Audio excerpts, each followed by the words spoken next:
Assalamualaikum warahmatullahi wabarakatuh. Introduce my name Putri Seda Nabila Zahra of class 10 Rufaida IPS. We will present the work of the Socio-Scientific Issues Project. Di sini saya akan menjelaskan hasil Socio-Scientific Issue Project yang bertentangan bagaimana perang Rusia dan Ukraina dari sudut pandang sosial. Berikut kronologis terjadinya perang Rusia dan Ukraina. Negara Rusia dan Ukraina berasal dari kebudayaan yang sama, yaitu bangsa Slavia. Pada 1922, negara Rusia dan Ukraina masih menjadi satu dengan negara Eropa lainnya di negara yang sama, yaitu Uni Soviet. Setelah Perang Dunia Kedua dan Perang Dingin antara Uni Soviet dan NATO membuat Uni Soviet pecah pada tahun 1991 dan terbagilah menjadi beberapa negara seperti Rusia, Ukraina, Armenia, Lituania, Estonia, dan lain-lain. Pecahnya negara Uni Soviet menjadi bencana besar bagi Vladimir Putin. Banyak juga penduduk Ukraina ikut memihak pro-Barat. Pada tahun 2004, terjadilah demo di negara Ukraina yang terjadi disebabkan penduduk Ukraina meminta presiden kala itu, Leonid Kuchma, lengser dari jabatannya karena ia sering melakukan korupsi. Setelah itu, presiden Ukraina digantikan oleh Viktor Yushchenko. Viktor termasuk orang yang lebih memilih pro-Barat. Viktor juga ingin Ukraina bergabung dengan NATO dan Uni Eropa, tetapi pihak NATO sendiri belum menyetujui permintaan tersebut. Hal itu membuat Rusia merasa terancam. Di tahun 2010, Presiden Ukraina digantikan oleh Viktor Yanukovych, tetapi presiden tersebut terlalu bimbang dalam memilih pro-Rusia atau pro-Barat. Pada akhirnya, Februari 2014, Viktor Yanukovych dilengserkan oleh parlemennya dan memilih melarikan diri ke Rusia. Lengsernya Viktor Yanukovych membuat penduduk Ukraina menjadi dua kubu, yaitu kubu pro-Rusia dan kubu Ukraina. Pada tahun 2014, Presiden Rusia resmi mengambil paksa Crimea menjadi bagian dari negara Rusia. Tidak hanya itu, dua daerah di Ukraina, yaitu Donetsk dan Luhansk, ikut keluar dari bagian Ukraina dan menjadi negara yang merdeka. Hal itu diakui oleh negara Rusia. 5 tahun kemudian, seseorang diberi kepercayaan menjadi presiden Ukraina, yaitu Volodymyr Zelensky. Sejak saat itu juga, negara Ukraina semakin berdekatan dengan NATO. Pada November 2022, Rusia menggerakkan 100.000 pasukannya ke perbatasan Rusia dan Ukraina untuk berjaga-jaga. Tanggal 27 Januari 2022, Presiden Joe Biden menyatakan bahwa Rusia akan menyerang di bulan Februari sampai 30 hari ke depan. Tanggal 24 Februari 2022, Rusia mulai menyerang Ukraina hingga pusat kotanya dan membuat Presiden Ukraina menurunkan semua militer. Sang pemimpin juga meminta penduduk Ukraina ikut berjuang untuk negaranya. Peperangan kedua negara ini masih berkelanjutan hingga sekarang.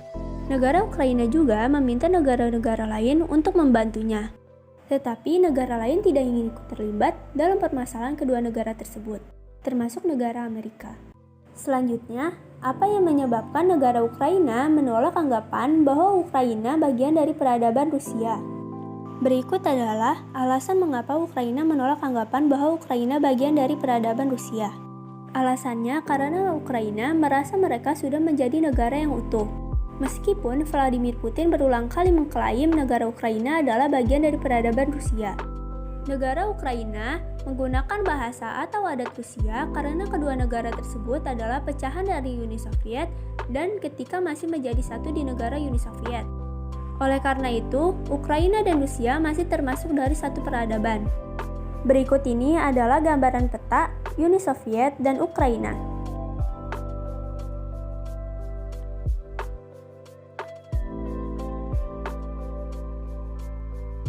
IMF menilai perang Rusia dan Ukraina memberikan dampak sangat serius bagi ekonomi global. Kebijakan ekonomi setiap negara makin kompleks saat berupaya untuk pulihkan ekonomi setelah pandemi. Berikut negara yang memiliki hubungan kerjasama ekonomi internasional dengan kedua negara tersebut. Negara yang berhubungan dengan Ukraina yaitu Amerika Serikat, Jepang, Polandia, Prancis, dan Kanada. Sedangkan negara yang berhubungan dengan Rusia yaitu Kuba, Myanmar, Suriah, dan Cina. Selanjutnya, komoditas pertambangan dan pertanian yang dihasilkan oleh negara Rusia dan Ukraina. 1. Komoditas aluminium. Jumlah produksi 3,8 juta ton aluminium pada tahun 2021. Kedua, komoditas minyak. Jumlah produksi 11 juta per hari pada tahun 2021. Yang terakhir, komoditas gandum. Jumlah produksi 2 juta ton gandum pada tahun 2022. Berikut adalah beberapa negara yang paling terkena dampak akibat tragedi perang Rusia dan Ukraina, dan beberapa komoditas terbesar yang mempengaruhi perekonomian global. Jika terjadinya perang di negara Rusia dan Ukraina, banyak negara-negara terancam seperti India, Mesir, Prancis, Korea Selatan, Iran, Inggris, Pakistan, Israel, Afghanistan, China, Rusia, Suriah, Korea Utara, dan Amerika Serikat. Pada situasi perang di Ukraina mengancam gangguan rantai pasokan. Walau negara Rusia dan Ukraina hanya menyumbang proporsi impor, negara manufaktur besar seperti Jerman dan Amerika Serikat, keduanya merupakan produsen bahan mentah dan energi yang penting bagi banyak rantai pasokan krusial. Dampak ekonomi tentu seperti dampak sekunder dari krisis humaniter yang mengancam nyawa warga Ukraina. Namun begitu, negara-negara di dunia juga perlu mewaspadai potensi cipratan dampak ekonomi dari konflik tersebut, utamanya menyangkut pasokan pasar komoditas. Beberapa komoditas yang memiliki potensi berdampak serangan militer Rusia ke Ukraina yaitu energi, pangan, transportasi, logam, dan mikrochip. Berikut internalisasi keislaman yang berkaitan dengan konflik antara Rusia dan Ukraina bersumber dari Al-Quran dan penjelasannya. Berikut sumber dari Al-Quran pada surat Ar-Rum, surat ke-30 pada ayat 1-5. Pada ayat tersebut, Allah menjelaskan bahwa bangsa Romawi telah dikalahkan oleh bangsa Persia di negeri yang dekat dengan kota Mekah, yaitu negeri Syria. Beberapa kemudian setelah mereka dikalahkan, maka bangsa Romawi akan mengalahkan bangsa Persia seperti balasan atas kekalahan itu. Tetapi dari beberapa penjelasan yang ada, dapat dipahami bahwa anggapan beberapa orang yang dengan percaya diri mengatakan bahwa perang yang terjadi di Rusia dan Ukraina sebagai presentasi dari Al-Quran surat Ar-Rum sangat salah. Sebab peperangan yang dijelaskan pada Al-Quran itu terjadi ketika Rasulullah masih hidup, bukan saat ini, apalagi menganggap Rusia sebagai bangsa Rum dan Ukraina sebagai bangsa Persia. That will be all. Wassalamualaikum warahmatullahi wabarakatuh.